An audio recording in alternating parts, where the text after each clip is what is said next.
Today I want to talk to you guys about the most strongest and the most powerful reflection that I had in my life. And it all starts, in December 28th, 2012.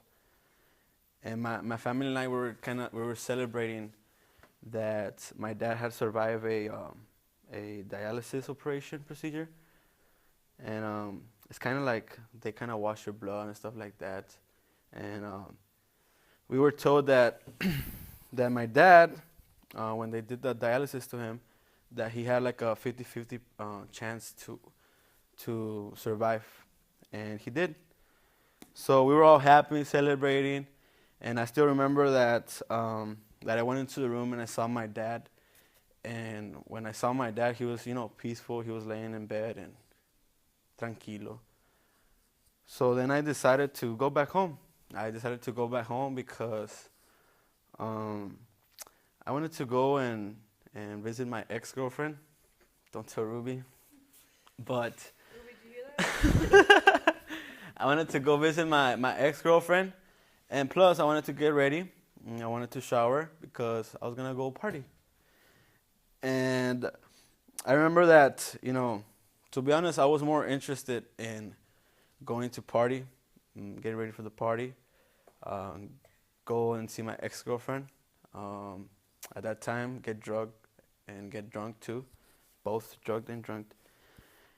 And, I prefer that than spending the time with my dad.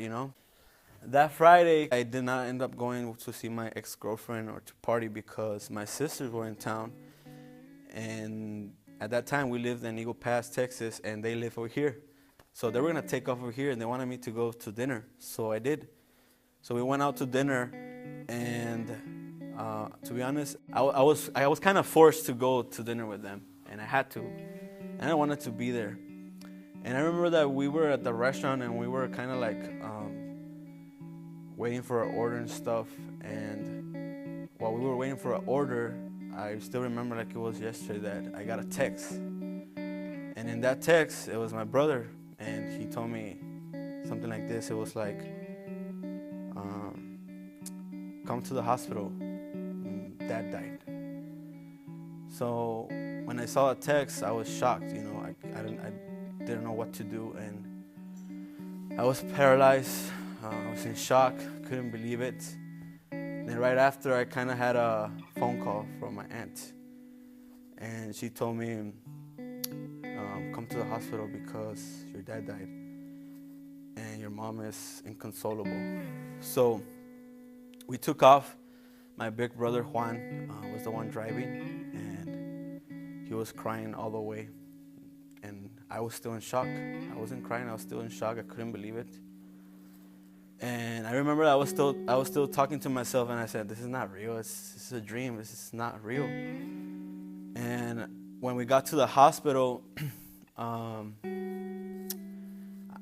remember that I ran. I ran inside the hospital, and I was running so fast, and I was going through the stairs, and I could literally, even though I was running, I could hear my heart pounding, and it was very rapidly. And when I got to where my dad's floor was, I stopped because, there he was.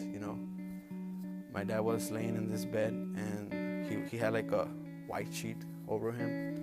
And even though I didn't saw his face, I just knew that was my dad, and the room was just a couple rooms away from where I was.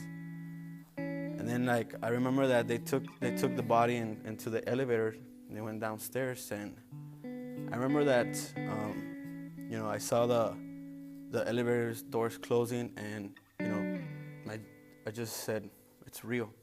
So I remember I ran away to this part of the hospital where it was like very lonely and there was nobody there, and that's where I started crying. And I started crying, and one of the things that I started saying to myself was, I couldn't say bye, and I couldn't say, I love you for a last time. And there were so many things that I started remembering. I was crying, and there was a lot of pain, and there was a lot of regrets, like, man, I wish I could have stayed here with him, and I wish I could have done this and done that. And